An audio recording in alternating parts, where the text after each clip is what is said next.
नमस्कार। आकाशवाणी से प्रस्तुत है समाचार संध्या।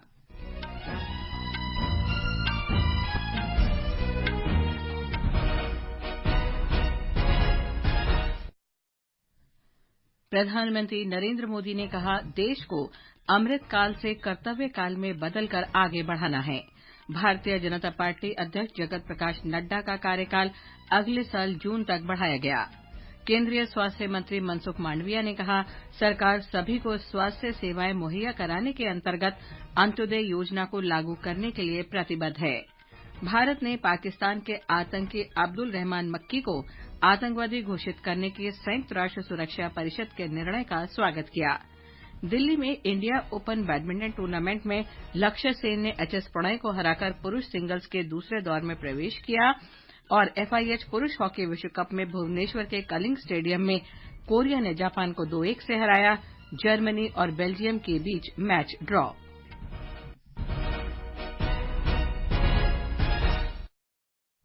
समाचार संध्या के साथ मैं लवली निगम।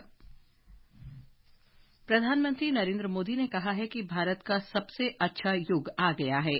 भाजपा कार्यकर्ताओं को देश के विकास के लिए खुद को समर्पित करना चाहिए। आज नई दिल्ली में पार्टी के वरिष्ठ नेता देवेंद्र फडणवीस ने कहा कि भाजपा कार्यकारिणी की बैठक के समापन सत्र में प्रधानमंत्री का संबोधन प्रेरणादायक होने के साथ-साथ मार्गदर्शक भी था।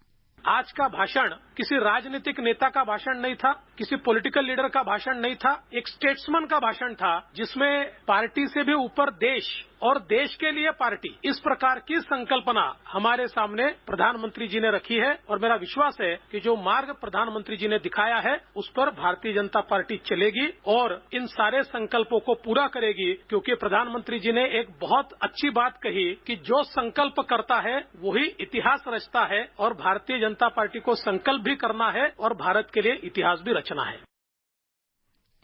श्री मोदी ने पार्टी कार्यकर्ताओं से अपने जीवन का हर पल भारत के विकास गाथा में लगाने का आग्रह किया। प्रधानमंत्री ने कहा कि इस अमृत काल को कर्तव्य काल में बदलकर ही देश को आगे बढ़ाया जा सकता है।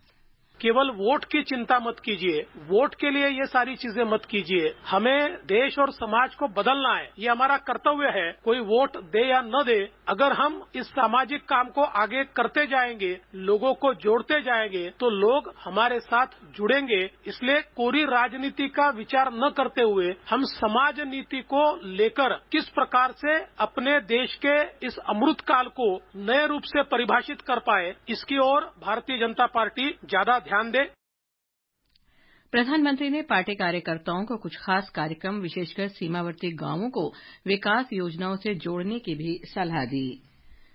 राष्ट्रीय कार्यकारिणी की बैठक के दूसरे दिन आज सामाजिक और आर्थिक प्रस्ताव भी प्रस्तुत किया गया। प्रस्ताव में भारत के विश्व की 5वीं सबसे बड़ी अर्थव्यवस्था बनने की दिशा में समावेशी विकास के कार्यों और कोरोना प्रबंधन के प्रभावी कार्यों सहित कई मुद्दे शामिल हैं। केंद्रीय मंत्री धर्मेंद्र प्रधान ने बताया कि बैठक में इस बात पर चर्चा हुई कि पिछले 8 वर्षों में लाभार्थियों को प्रत्यक्ष लाभ अंतरण के माध्यम से 22,60,000 करोड़ रुपए प्रदान किए गए। साथ ही भारत अपनी आर्थिक नीति के कारण आत्मनिर्भर बना है। श्री धर्मेंद्र प्रधान ने कहा कि कोविड महामारी के दौरान ये सुनिश्चित किया गया कि कोई भी भूखा न रहे। पार्टी के राष्ट्रीय उपाध्यक्ष बैजंत जयपांडा ने भारत को G20 की अध्यक्षता मिलने का स्वागत करते हुए कहा कि ये देश के लिए महत्वपूर्ण समय है। उन्होंने बताया कि विदेश मंत्री सुब्रमण्यम जयशंकर ने बैठक में कहा कि नरेंद्र मोदी सरकार के शासन में भारत के प्रति विश्व के दृष्टिकोण में परिवर्तन आया है। हमारा नया भारत की प्रगति हो रही है, जैसे कि हम वोकल फॉर लोकल, हर जगह की स्थानीय हैंडीक्राफ्ट्स हैं उनको दिखाने के लिए हम कोशिश करेंगे और सिविल सोसाइटी को इसके साथ जोड़ने के लिए हम प्रयास करेंगे। इसके लिए तो ऑफिशियल ग्रुप्स तो बने ही हैं, इसके पैरेलली आधुनिक भारत का, हमारे परंपराओं का, इतिहास का नया भारत सक्षम हो रहा है। विभिन्न विषय में उसको हम शोकेस करें। भारतीय जनता पार्टी अध्यक्ष जगत प्रकाश नड्डा का कार्यकाल अगले वर्ष जून तक बढ़ा दिया गया है। पार्टी के वरिष्ठ नेता और केंद्रीय मंत्री अमित शाह ने कहा कि कार्यकारिणी की बैठक में सर्वसम्मति से यह निर्णय लिया गया। श्री जगत प्रकाश नड्डा जी को राष्ट्रीय कार्यकारिणी ने आज सर्वानुमत प्रस्ताव किया है। श्री राजनाथ सिंह जी ने इस प्रस्ताव को रखा और सभी भारतीय जनता पार्टी के सदस्यों ने इसको हर्ष ध्वनि के साथ सर्वानुमत से स्वीकार किया है कि जगत प्रकाश नड्डा जी को जून 2024 तक भारतीय जनता पार्टी के अध्यक्ष के रूप में इनके कार्यकाल को बढ़ोतरी की जाए। श्री शाह ने विश्वास व्यक्त किया है कि प्रधानमंत्री नरेंद्र मोदी और श्री नड्डा के नेतृत्व में पार्टी 2019 की तुलना में बड़े जनादेश के साथ 2024 का लोकसभा चुनाव जीतेगी। भाजपा अध्यक्ष के रूप में अगले वर्ष जून तक अपना कार्यकाल बढ़ाए जाने पर श्री जेपी नड्डा ने प्रधानमंत्री नरेंद्र मोदी और पार्टी के राष्ट्रीय कार्यकारिणी सदस्यों के प्रति आभार व्यक्त किया है। श्री नड्डा ने लोकसभा चुनाव में 2/3 से अधिक बहुमत के साथ भाजपा की सरकार बनाने के लिए पार्टी कार्यकर्ताओं से मिलकर काम करने का आह्वान किया। उन्होंने कहा कि भाजपा गरीबों के कल्याण की दिशा में काम करने के लिए प्रतिबद्ध है। सूचना और प्रसारण मंत्री अनुराग सिंह ठाकुर ने भारतीय जनता पार्टी अध्यक्ष जगत प्रकाश नड्डा को उनका कार्यकाल अगले वर्ष जून तक बढ़ाने के लिए बधाई दी है। श्री ठाकुर ने कहा कि उनके संगठन, कौशल और बहुआयामी व्यक्तित्व के कारण हिमाचल प्रदेश का मान सम्मान बढ़ा है। ये समाचार हमारी वेबसाइट newsonair.com/hindi और हमारे mobile app news on AIR पर भी उपलब्ध हैं। केंद्रीय स्वास्थ्य मंत्री मनसुख मांडविया ने कहा है कि भारत ने स्वास्थ्य सेवाओं की गुणवत्ता, पहुंच और सामर्थ्य में सुधार के साथ स्वास्थ्य प्रणालियों को सुदृढ़ बनाने तथा स्वास्थ्य सेवा के वितरण में सुधार के उद्देश्य से कई योजनाएं शुरू की हैं। श्री मांडविया ने स्विट्जरलैंड के दावोस में विश्व आर्थिक मंच द्वारा आयोजित भोज के अवसर पर ये बात कही। उन्होंने कहा कि सरकार सभी को स्वास्थ्य सेवाएं मुहैया कराने के अपने प्रयास के अंतर्गत अंत्योदय योजना लागू करने के लिए प्रतिबद्ध है। उन्होंने सभी हितधारकों से अवसरों का लाभ उठाने और सबके लिए एक स्वस्थ विश्व बनाने का प्रयास करने के लिए भारत के साथ साझेदारी का आग्रह किया। स्वास्थ्य और परिवार कल्याण मंत्रालय ने उस मीडिया रिपोर्ट को गलत करार दिया है जिसमें दावा किया गया था कि एक आरटीआई के जवाब में भारतीय चिकित्सा अनुसंधान परिषद आईसीएमआर और केंद्रीय औषधि मानक नियंत्रण संगठन ने कोविड-19 टीकों से होने वाले कई दुष्प्रभावों की बात को स्वीकार किया है।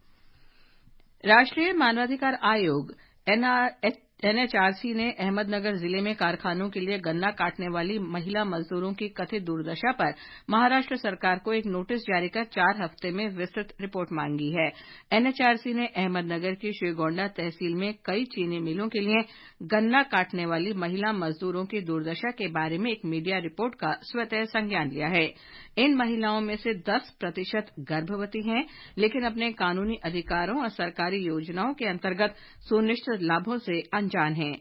उन्हें कोई मातृत्व अवकाश और बाल देखभाल सुविधाएं नहीं मिलती हैं। मध्य प्रदेश में भोपाल में G20 के अंतर्गत थिंक 20 की 2 दिवसीय बैठक में देश विदेश के 300 से अधिक बुद्धिजीवियों ने G20 एजेंडे पर चर्चा की और उसके बाद भोपाल घोषणा पत्र जारी किया। विकासशील देशों के लिए अनुसंधान और सूचना प्रणाली RIS के महानिदेशक तथा थिंक 20 के मुख्य आयोजक सचिन चतुर्वेदी ने कहा कि भोपाल घोषणा पत्र में आयुष जैसी पारंपरिक चिकित्सा प्रणाली को बढ़ावा देने और बुनियादी ढांचे के विकास में जीवन मूल्यों को प्रोत्साहित करने पर भी बल दिया गया।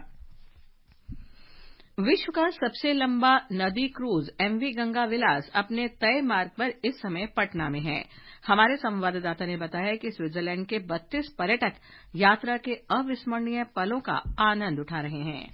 पर्यटकों ने साहिब तख्त श्री हरिमंदिर जी का दर्शन किया। यह गुरु गोविंद सिंह का जन्म स्थान है। पर्यटक यहाँ आकर भावुक हो गए। The very happy, welcoming and warm people of India, and it's an amazing experience you can get only in here. It's something unique, and I would like to really recommend everybody to come here.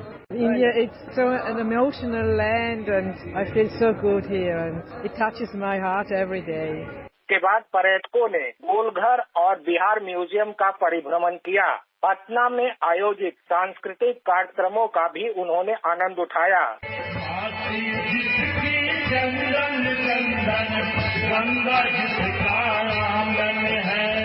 Cruise का रात्रि पड़ाव आज पटना में ही रहेगा। आकाशवाणी समाचार के लिए पटना से कृष्ण कुमार लाल। भारत ने आतंकवादी संगठन लश्कर-ए-तैयबा के सरगना हाफिज सईद के संबंधी अब्दुल रहमान मक्की को आतंकवादी घोषित करने के संयुक्त राष्ट्र सुरक्षा परिषद के निर्णय का स्वागत किया है।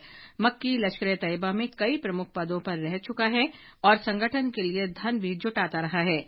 विदेश मंत्रालय के प्रवक्ता अरिंदम बगची ने कहा है कि भारत आतंकवाद के विरुद्ध जीरो टॉलरेंस की नीति को लेकर प्रतिबद्ध है और इसके खिलाफ विश्वसनीय और स्पष्ट कार्रवाई के लिए अंतर्राष्ट्रीय समुदाय पर दबाव बनाए रखेगा। Dismantle terror infrastructure in the region. India remains committed to pursuing a zero-tolerance approach to terrorism and will continue to press the international community to take credible, verifiable and irreversible action against terrorism. Lok Sabha अध्यक्ष ओम बिड़ला ने कहा है कि नवाचार और अनुसंधान आज के सूचना युग की मुद्रा है, इसलिए एक जैसी चुनौतियों का मुकाबला कर रहे समान विचारधारा वाले राष्ट्रों के साथ सहयोग महत्वपूर्ण है। श्री बिड़ला ने आज केन्या के स्टेट हाउस में केन्या के राष्ट्रपति डॉक्टर विलियम सामोई रूटो के साथ चर्चा की। उन्होंने डॉक्टर रूटो को राष्ट्रपति चुने जाने पर बधाई भी दी। ये समाचार आकाशवाणी से प्रसारित किए जा रहे हैं। ताजा समाचार जानने के लिए आप हमारी Twitter handle @AIR News Hindi को फॉलो कर सकते हैं। नई दिल्ली में इंडिया ओपन बैडमिंटन टूर्नामेंट में मौजूदा चैंपियन लक्ष्य सेन ने भारत के ही एचएस प्रणय को लगातार गेम में हराकर अपने अभियान की शानदार शुरुआत की। सेन ने इंदिरा गांधी स्टेडियम के केडी जाधव हॉल में खेले गए मैच में प्रणय को 21-14, 21-15 से पराजित किया। राष्ट्रमंडल खेलों की कांस्य पदक विजेता त्रिसा जॉली और गायत्री गोपीचंद ने महिला डबल्स में फ्रांस की मार्गोट लैम्बर्ट और एनिट्रॉन की जोड़ी को 22-20, 17, 21, 21, 18 से हराया। महिला डबल्स में ही एन सिक्की रेड्डी और श्रुति मिश्रा जर्मनी की लिंडा एफलर और इसाबेल लोहाऊ से एक संघर्षपूर्ण मुकाबले में 17-21, 19-21 से हार गईं। भुवनेश्वर में हॉकी विश्व कप में कोरिया ने जापान को 2-1 से हरा दिया है। हाफ टाइम तक कोरिया 2-1 से आगे था। जर्मनी और बेल्जियम का मुकाबला 2-2 गोल की बराबरी पर समाप्त हुआ। प्रतियोगिता में कल विश्राम का दिन है। बृहस्पतिवार को प्रतियोगिता में 4 मुकाबले खेले जाएंगे। भारत ग्रुप डी में वेल्स के साथ खेलेगा। प्रधानमंत्री नरेंद्र मोदी कल उत्तर प्रदेश के बस्ती जिले में सांसद खेल महाकुंभ 2022-23 के दूसरे चरण का वीडियो कॉन्फ्रेंसिंग के जरिए उद्घाटन करेंगे। खेल महाकुंभ में इंडोर और आउटडोर प्रतियोगिताओं का आयोजन किया जाता है।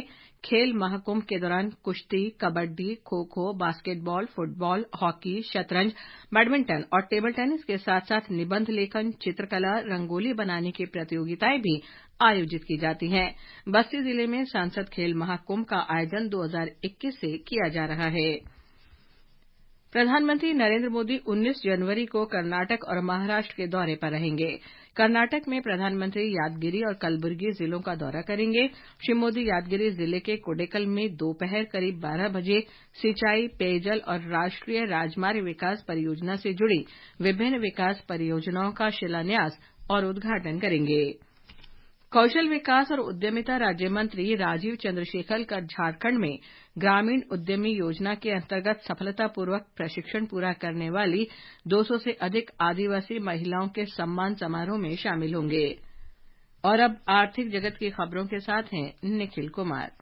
बॉम्बे स्टॉक एक्सचेंज का सेंसेक्स आज 563 अंक ऊपर चढ़कर 60,656 दर्ज हुआ। उधर नेशनल स्टॉक एक्सचेंज का निफ्टी 158 अंक की तेजी दर्ज करता हुआ 18,053 पर बंद हुआ। मल्टी कमोडिटी एक्सचेंज में फरवरी में आपूर्ति किए जाने वाले सोने का मूल्य अंतर्दिवसीय कारोबार में 56,450 रूपये प्रति 10 ग्राम पर चल रहा था। मार्च अनुबंध वाली चांदी 69,630 रूपये प्रति किलो पर चल रही थी और ब्रेंट कच्चे तेल की कीमत $81.50 प्रति बैरल तक पहुंच गई। अंत में मुख्य समाचार एक बार फिर। प्रधानमंत्री नरेंद्र मोदी ने कहा, देश को अमृतकाल से कर्तव्य काल में बदलकर आगे बढ़ाना है। भारतीय जनता पार्टी अध्यक्ष जगत प्रकाश नड्डा का कार्यकाल अगले साल जून तक बढ़ाया गया। केंद्रीय स्वास्थ्य मंत्री मनसुख मांडविया ने कहा, सरकार सभी को स्वास्थ्य सेवाएं मुहैया कराने के तहत अंत्योदय योजना को लागू करने के लिए प्रतिबद्ध है। भारत ने पाकिस्तान के आतंकी अब्दुल रहमान मक्की को आतंकवादी घोषित करने के संयुक्त राष्ट्र सुरक्षा परिषद के निर्णय का स्वागत किया है। दिल्ली में इंडिया ओपन बैडमिंटन टूर्नामेंट में लक्ष्य सेन ने एचएस प्रणय को हराकर पुरुष सिंगल्स के दूसरे दौर में प्रवेश किया और एफआईएच पुरुष हॉकी में कोरिया ने जापान को 2-1 से हराया।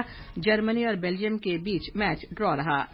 इसके साथ ही समाचार संध्या का ये अंक समाप्त हुआ। नमस्कार।